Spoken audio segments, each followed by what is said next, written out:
हाय मित्रांनो, माझं नाव वैभव माळी. मी तुम्हाला थर्मल इंजिनिअरिंग हा सब्जेक्ट शिकवणार आहे. थर्मल इंजिनिअरिंग ह्या सब्जेक्टमधला पहिला चॅप्टर आहे फंडामेंटल्स ऑफ थर्मोडायनॅमिक्स. तर फंडामेंटल्स ऑफ थर्मोडायनॅमिक्स हा चॅप्टर शिकत असताना आपल्याला फंडामेंटल्स म्हणजे काही बेसिक कन्सेप्ट शिकायचे आहेत. फंडामेंटल्स म्हणजेच काय तर बेसिक्स. तर बेसिक कन्सेप्ट शिकत असताना थर्मोडायनॅमिक्स म्हणजे काय ह्याचा अर्थ आपल्याला पहिल्यांदा माहिती असणं गरजेचं आहे. तर word thermodynamics is basically derived from two words. पहिला कुठला आहे थर्मो, म्हणजे थर्मोडायनॅमिक्स हा शब्द दोन शब्दापासून तयार झाला आहे. एक शब्द आहे थर्मो आणि दुसरा आहे हा डायनॅमिक्स. तर थर्मो म्हणजे काय तर थर्मो म्हणजेच हीट आणि डायनॅमिक्स म्हणजेच इन मोशन. म्हणजेच थर्मोडायनॅमिक्स म्हणजे काय हीट इन मोशन. थर्मोडायनॅमिक्स शिकत असताना आपल्याला काय शिकायचं आहे study of heat into motion. जर मोशन एखाद्या बॉडीला जर मिळत असेल तर ते आपण काय म्हणतो त्या बॉडीला फोर्स अप्लाय केलेला आहे. फोर्स असल्याशिवाय बॉडीला मोशन मिळणं शक्यच नाही. म्हणजेच मोशन मिळण्यासाठी फोर्स हा आवश्यक आहे आणि जिथं जिथं ॲप्लिकेशन फोर्सचं होतं त्या ठिकाणी हे वर्क हे झालेलंच असतं. म्हणजेच काय तर थर्मोडायनॅमिक्स म्हणजेच तर हीट आणि वर्कमधलं इंटरॅक्शन काय आहे हे आपण ह्यामध्ये शिकणार आहे. हीटचं रिलेशन वर्कसोबत काय येते हे आपण थर्मोडायनॅमिक्स ह्या चॅप्टरमध्ये शिकणार आहे. तर थर्मोडायनॅमिक्सची डेफिनेशन जर सांगायची झाली तर काय होणार it is the study of conversion or changes of non-organized form of energy that is heat into organized form of energy that is work. म्हणजे हीट आणि वर्क मधला स्टडी करणं म्हणजेच काय आहे थर्मोडायनॅमिक्स. या दोन्ही मधला आपल्याला स्टडी करायचा आहे. तर फंडामेंटल्स ऑफ थर्मोडायनॅमिक्स शिकत असताना MSBTच्या सिलेबस प्रमाणे पहिला पॉईंट आपला काय येतोय तर प्युअर सबस्टन्स. प्युअर सबस्टन्स म्हणजे काय हे आपल्याला पहिल्यांदा माहिती पाहिजे. तर प्युअर सबस्टन्स म्हणजे काय तर प्युअर ह्या शब्दामध्येच त्याचा अर्थ येतो. प्युअर म्हणजेच काय जे चेंज होत नाही म्हणजेच फिक्स आहे त्याला काय म्हणतो आपण प्युअर म्हणतो.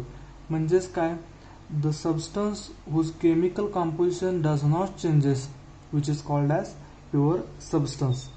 तर प्युअर सबस्टन्स हे समजून घेण्यासाठी पहिल्यांदा मी एक डायग्राम ड्रॉ केली. हा समजा एक कंटेनर आहे. ह्या कंटेनरमध्ये हे वॉटर आहे. जर प्युअर सबस्टन्स समजून घेण्यासाठी आपण काय केलं तर ह्या वॉटरचं वरच्या लेअरचं आपण केमिकल कंपोजिशन चेक केलं तर काय येणार आहे वॉटर आहे. ही वॉटरच्या वरच्या लेअरचं केमिकल कंपोजिशन काय येणार H2O. ह्या वॉटरच्या खालच्या लेअरचं केमिकल कंपोजिशन मी चेक केलं तर त्याचं केमिकल कंपोजिशन सुरू काय असणार आहे H2O. म्हणजेच काय तर केमिकल कंपोजिशन हे चेंज झालेलं नाही.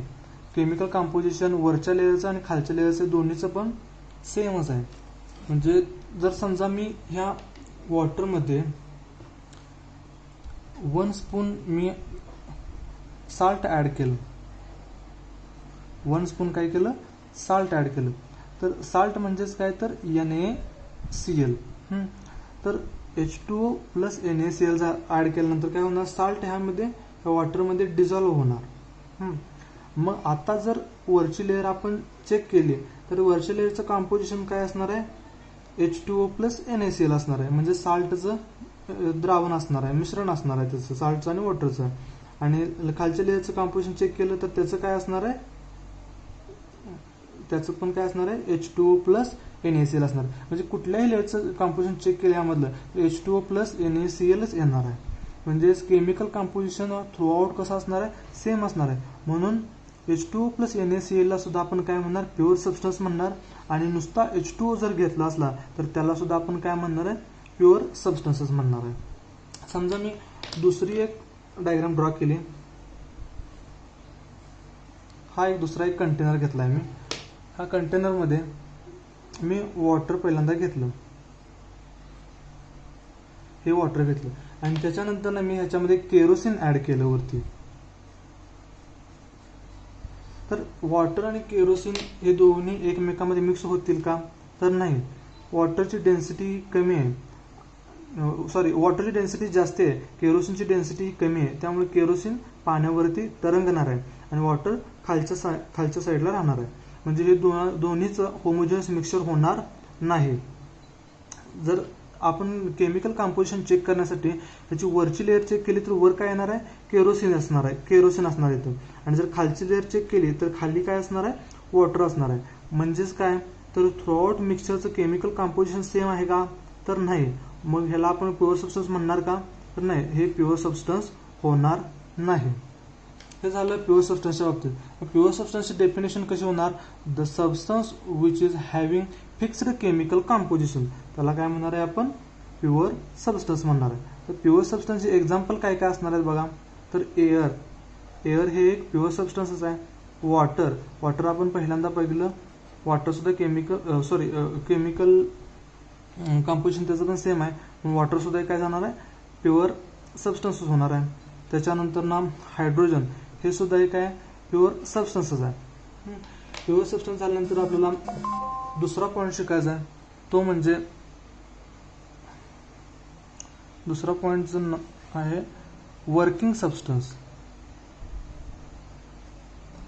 वर्किंग सबस्टन्स म्हणजे काय आपल्याला शिकायचं. तर वर्किंग सबस्टन्स याच्या नावातच आहे. वर्किंग सबस्टन्स, जो सबस्टन्स वर्क होतो त्याला वर्किंग सबस्टन्स म्हणायचं. म्हणजेच काय, तर ह्याचं अर्थ समजून घेण्यासाठी पहिल्यांदा आपण एक डायग्राम ड्रॉ करून घ्या. हा मी एक बॉयलर घेतला. तर बॉयलर म्हणजे काय, ज्याला आपण हीट सप्लाय केल्यानंतर त्यातील वॉटरचं कन्व्हर्जन स्टीममध्ये होतं, तो काय असतो? तो बॉयलर असतो. तर बॉयलरमध्ये बाहेर काय येणार आहे? स्टीम बॉयलरमधून बाहेर आलेलं स्टीम हे कशावरती जाणार आहे? तर टर्बाईनवरती जाणार. टर्बाईनमधून आउटपुट आलेलं स्टीम आहे ते जाणार कशामध्ये? कंडेन्सरमध्ये. कंडेन्सर हे कसलं डिव्हाइस आहे? तर कंडेन्सरमध्ये हीट रिजेक्ट केली जाते. म्हणजे स्टीम कंडेन्सरच्या इनपुटला आलेलं स्टीमचं कन्व्हर्जन आउटपुटमध्ये काय होऊन येतं? तर वॉटरमध्ये होतं. म्हणजे इथं कंडेन्सरमध्ये काय केलं जातं? हीट रिजेक्ट केली जाते. तर बॉयलरमध्ये काय केलं जातं?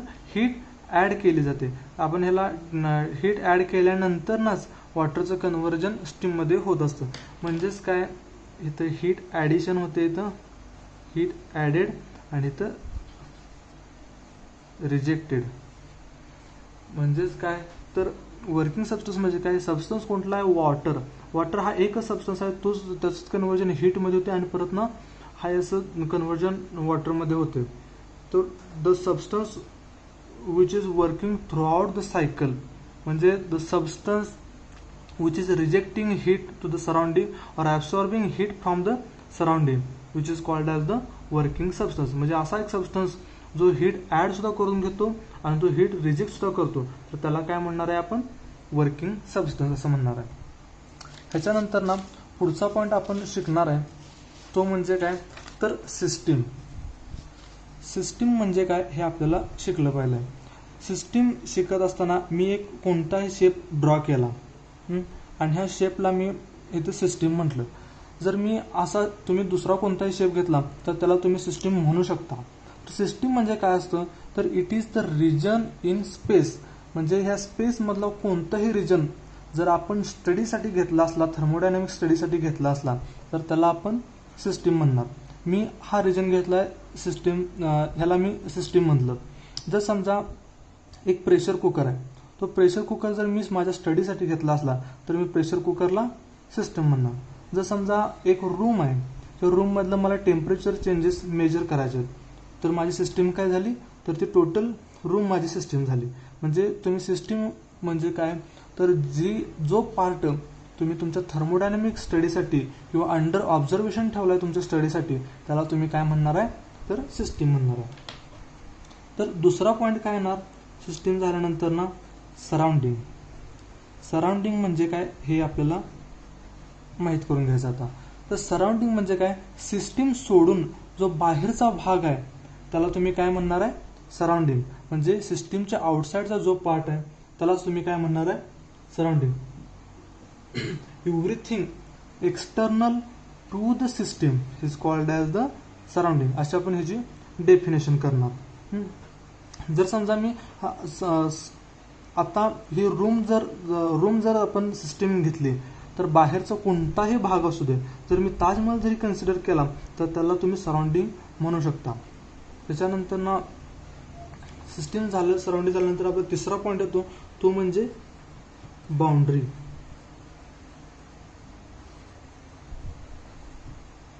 तर बाउंड्री कशाला म्हणायचं, तर सिस्टीम आणि सराउंडिंग हा बाहेरचा पार्ट येणार आहे तो सराउंडिंगचा येणार आहे.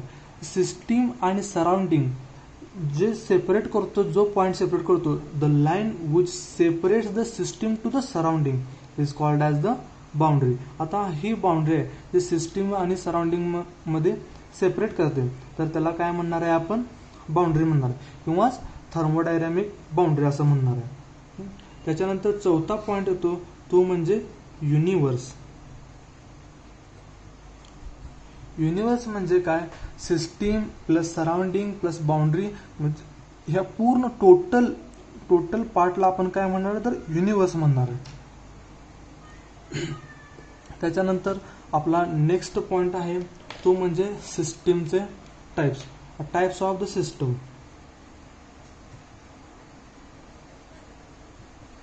टाइप्स ऑफ सिस्टीम काय काय हे आपण बघणार आहे.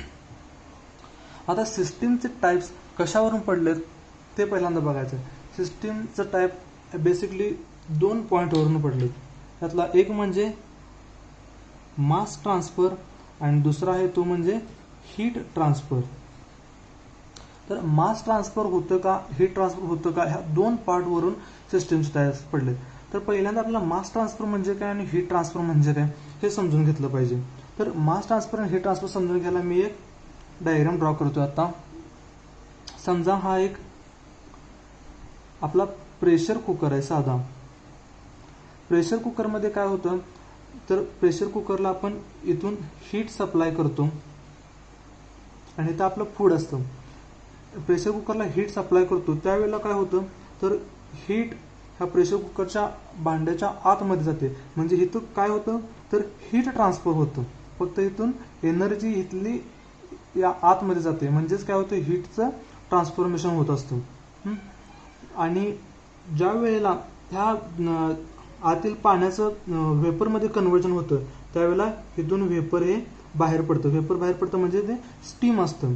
स्टीम मधून बाहेर पडतं. स्टीम म्हणजेच काय, steam is nothing but water. म्हणजे आतील पाणी जर ह्यामध्ये पाणी असेल तर पाण्याचं बाहेर स्टीममध्ये कन्व्हर्जन झालं म्हणजेच काय झालं, पाण्याचा आतला व्हॉल्यूम कमी झाला, पाण्याची क्वांटिटी कमी झाली, पाणी यामधून बाहेर पडलं. म्हणजेच काय झालं, तर येथे मास ट्रान्सफर झालं. प्रेशर कुकरमध्ये हीट सप्लाय केल्यानंतर पहिल्यांदा हीट ट्रान्सफर होणार आणि इथून वरच्या साईडनं मास ट्रान्सफर होणार. तर हीट ट्रान्सफर आणि मास ट्रान्सफर ह्या 2 पॉईंटवरून त्याचं सिस्टमचं टाईप्स पडले. त्यातील पहिल्या सिस्टमचा टाईप आहे तो मी इथं आता घेतोय, ओपन सिस्टम. आता ओपन सिस्टीम म्हणजे काय हे आपल्याला पहिल्यांदा शिकायचं आहे. तर ओपन सिस्टीम हे आपण शिकत असताना त्यामध्ये 2 पॉईंट घेणार, ते म्हणजे मास घेणार आणि दुसरा घेणार हीट घेणार. तर ओपन सिस्टीम शिकत असताना ओपन सिस्टीम म्हणजे काय, अशी सिस्टीम ज्यामध्ये मास ट्रान्सफर सुद्धा होतं आणि हीट ट्रान्सफर सुद्धा होतं. आता ह्याचं एक्झाम्पल काय घेणार, प्रेशर कुकरच घेतला तुम्ही. प्रेशर कुकरमध्ये काय होतं, वरून इकडून मास ट्रान्सफर सुद्धा होतं आणि इकडून खालून हीट ट्रान्सफर सुद्धा होतं. मग याला आपण काय म्हणणार, ओपन सिस्टमचं एक्झाम्पल काय झालं, प्रेशर कुकर. ओपन सिस्टममध्ये काय होतं, मास ट्रान्सफर सुद्धा होत असतं आणि हीट ट्रान्सफर सुद्धा होतं. त्याला आपण काय म्हणणार, ओपन सिस्टम. त्याचं एक्झाम्पल काय झालं, प्रेशर कुकर. हे काय झालं, ओपन सिस्टम झालं. दुसरा टाइप येतो क्लोज सिस्टीम. Closed system. आता क्लोज्ड सिस्टीम म्हणजे काय, तर ह्याच्यामध्ये हा पार्ट सुद्धा आपण शिकणार 2 पॉईंटच्या अंडर. एक मास ट्रान्सफर आणि दुसरा हीट ट्रान्सफर. क्लोज सिस्टीममध्ये मास ट्रान्सफर होणार का? तर मास ट्रान्सफर होणार नाही, ओनली हीट ट्रान्सफर होणार. म्हणजे the system which is in which only heat transfer takes place, mass transfer does not takes place, त्याला काय म्हणणार आपण? क्लोज सिस्टीम म्हणलं. तर क्लोज सिस्टीम समजून घेण्यासाठी काय केलं, मी एक कंटेनर घेतला एक आणि त्याच्यावरती एक झाकण लावलं आणि ह्याच्यामध्ये समजा वॉटर आहे आणि मी याला खालून हीट सप्लाय केली. तर काय होणार, वॉटरचं कन्व्हर्जन व्हेपरमध्ये होणार, परंतु इथं प्लेट असल्यामुळे वर त्याला झाकण असल्यामुळं हे यातून व्हेपर बाहेर पडणार नाही. हा एक क्लोज कंटेनर आहे, त्यामध्ये मास ट्रान्सफर होणार नाही, फक्त हीट ट्रान्सफर होणार. तर ह्याचं एक्झाम्पल काय झालं, याचं क्लोज्ड कंटेनर. क्लोज्ड कंटेनर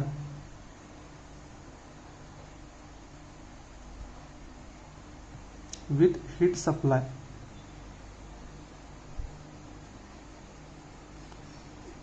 तर काय झालं, क्लोज्ड सिस्टीमचं एक्झाम्पल झालं. आणि त्याच्यानंतर ना तिसरा टाईप येतोय सिस्टीमचा, तो म्हणजे आयसोलेटेड सिस्टीम.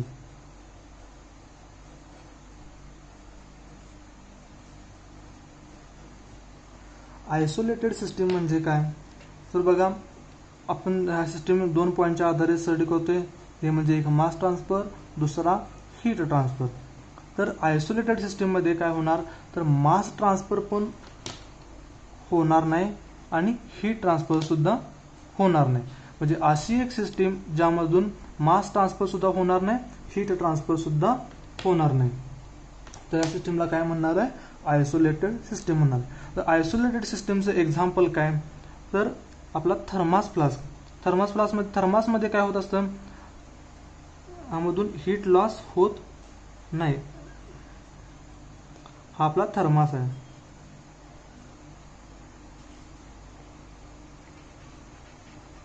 थर्मासमध्ये काय होत असतं, समजा थर्मासमध्ये यामध्ये हॉट कॉफी आहे.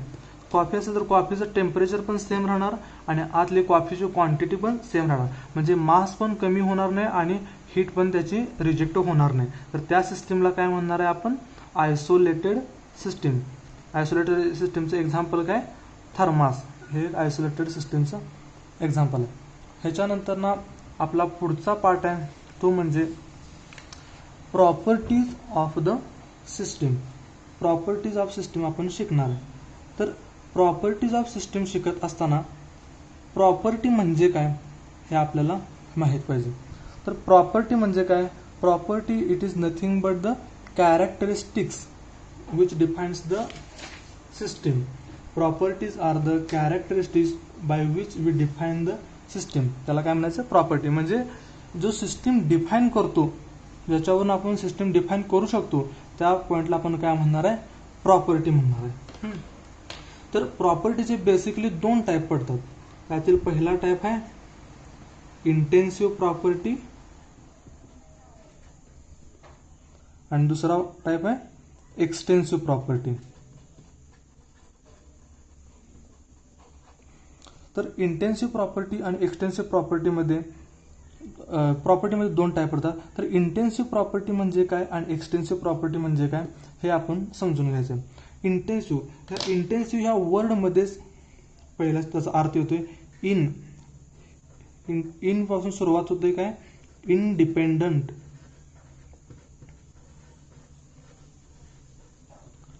म्हणजेच काय, तर आता इंटेन्सिव्ह प्रॉपर्टीचा डेफिनेशन कसं होणार, the property which is independent on the size of the system and volume of the system or mass of the system which is called as the intensive property. म्हणजे अशी property जी साईजवर depend नाही किंवा बॉडीच्या मासवर depend नाही, त्याला आपण काय म्हणणार आहे, इंटेन्सिव्ह प्रॉपर्टी म्हणणार आहे. आणि ह्याच्या विरुद्ध काय होणार आहे, एक्सटेन्सिव्ह प्रॉपर्टी. ते काय असणार आहे, डिपेंड्स ऑन द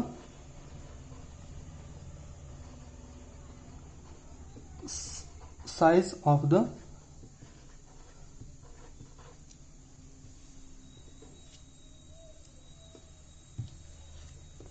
सिस्टम.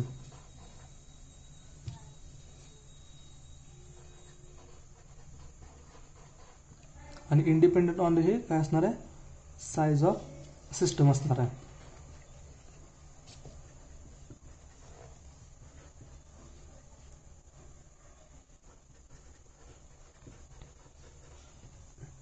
आता independent on the size of system, समजा एक फर्नेसमधून मी एक मोल्टन मेटल घेतलं, एका ठिकाणी घेतलं 5 kg मोल्टन मेटल आणि एका ठिकाणी घेतलं 100 kg मोल्टन मेटल.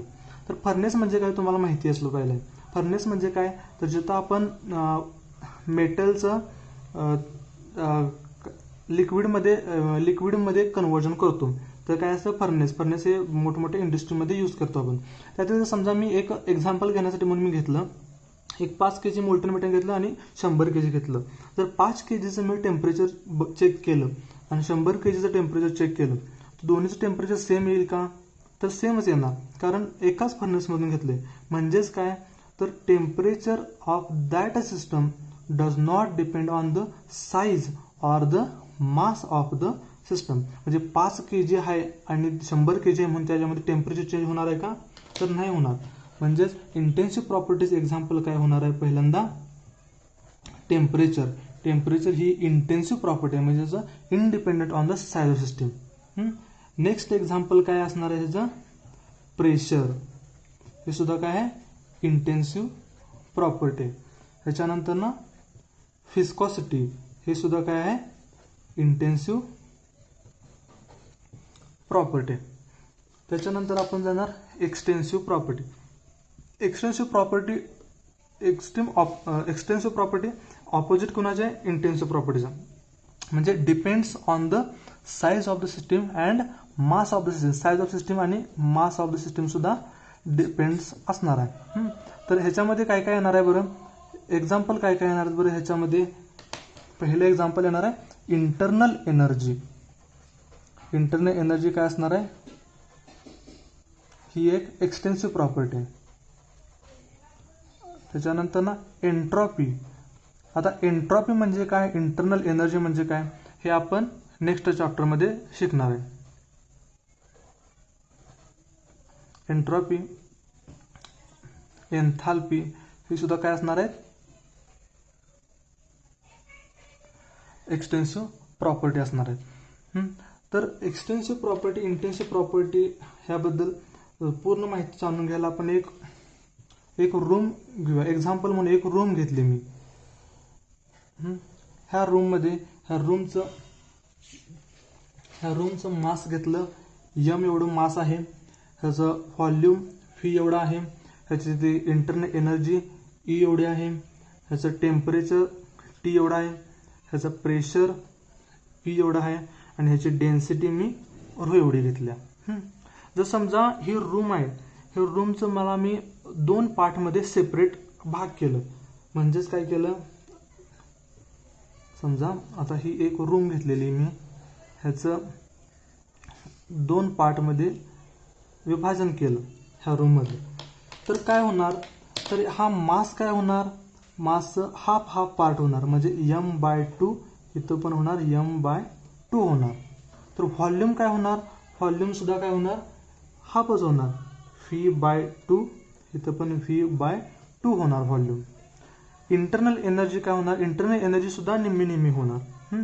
म्हणजे निम्मी एनर्जी ह्या पार्टमध्ये येणार, निम्मी एनर्जी ह्या पार्टमध्ये येणार. आणि टेम्परेचर केलं तर काय होणार, जर रूम डिव्हाइड केली तर टेम्परेचर काय होणार, इथं टेम्परेचर टीज असणार आहे आणि इथं सुद्धा टेम्परेचर टीज असणार आहे. म्हणजेच काय, टेम्परेचर चेंज होणार आहे का, तर नाही, टेम्परेचर होतं तेच राहणार आहे. त्याच्यामध्ये पार्टिशन जरी केलं तरी सुद्धा टेम्परेचर सेम राहणार आहे. जर प्रेशर, आता प्रेशरमध्ये काय होणार, तर प्रेशर सुद्धा सेमच राहणार आहे. प्रेशरमध्ये पार्टिशन जरी केलं तर सुद्धा प्रेशर सुद्धा हा दोन्हीकडच्या साईडला सेमच असणार आहे. आता डेन्सिटी, एअर आहे, एअर इकडं सुद्धा एअर असणार आहे, ह्या पार्टमध्ये सुद्धा एअर असणार आहे. एअरची डेन्सिटी दोन्ही साईडला पण सेमच असणार आहे. तर काय होणार बरं, एअर डेन्सिटी पण चेंज होणार नाही. म्हणजे चेंज झाल्या गोष्टी कोणत्या, तर मास m/2 झाला, व्हॉल्यूम v/2 झाला, इंटरनल एनर्जी e/2 झाला. म्हणजे ह्या वरच्या 3 गोष्टी ह्या चेंज झाल्या. म्हणजे m/2 v/2 e/2. तर ह्या कुठल्या प्रॉपर्टी असणार आहे, त्या एक्सटेन्सिव्ह प्रॉपर्टी. कारण एक्सटेन्सिव्ह प्रॉपर्टी का असणार आहेत ह्या झाल्यानंतर ना ह्या सुद्धा चेंज झाल्या, तर त्या काय आहेत एक्सटेन्सिव्ह प्रॉपर्टी. परंतु हा व्हॉल्यूम कमी झाला किंवा सेपरेट झाला, मास कमी झाला एखाद्या सिस्टमचा तरीही कमी झाला नाही, तर त्या प्रॉपर्टी कोणत्या आहेत, तर ह्या इंटेन्सिव्ह प्रॉपर्टी आहेत. ह्याच्यामध्ये काही चेंज झाला का, तर नाही झाला. एक्सटेन्सिव्ह प्रॉपर्टी आणि इंटेन्सिव्ह प्रॉपर्टी. आता तुम्ही एक क्वेश्चन लगेच तुम्हाला येईल, तर डेन्सिटी म्हणजेच काय, डेन्सिटी हा रेशो कशाचा आहे, density is equals to mass upon volume. आता मास तर काय आहे, मास हा एक्सटेन्सिव्ह प्रॉपर्टीमध्ये येतो. मास हा सुद्धा एक्सटेन्सिव्ह प्रॉपर्टीमध्ये, मास सुद्धा एक्सटेन्सिव्ह प्रॉपर्टीमध्ये येते आणि व्हॉल्यूम सुद्धा एक्सटेन्सिव्ह प्रॉपर्टीमध्येच येतोय. तर काय म्हणणार तुम्ही, डेन्सिटी ही इंटेन्सिव्ह प्रॉपर्टी आहे आणि मास काय आहे एक्सटेन्सिव्ह, डिवायडेड बाय व्हॉल्यूम सुद्धा काय आहे एक्सटेन्सिव्ह प्रॉपर्टी आहे. खरं डेन्सिटी इंटेन्सिव्ह प्रॉपर्टी. असं कसं, तर दोन इंटेन्सिव्ह प्रॉपर्टीचा रेशो घेतला तर तो नेहमीच दोन एक्सटेन्सिव्ह प्रॉपर्टीचा रेशो घेतला तर नेहमीच काय असतोय इंटेन्सिव्ह प्रॉपर्टी येतोय. म्हणजेच काय, प्रॉपर्टी हा त्याच्या पास्ट हिस्ट्रीवर डिपेंड नसतोय. Properties are independent on the past history. The properties value are independent on the how it is achieved. म्हणजे प्रॉपर्टी कशी मिळाल्या ह्याच्यावरून त्याची व्हॅल्यू डिपेंड नसते, तर त्याच्या फायनल स्टेटवर प्रॉपर्टी डिपेंड असते. म्हणजे ह्याच्यावरून आपण स्टेटमेंट काय करणार, the ratio of two extensive property is always a intensive property. हा पार्ट झाला आपला प्रॉपर्टी. त्याच्यानंतर राहिला पार्ट आपण नेक्स्ट लेक्चरमध्ये शिकूया.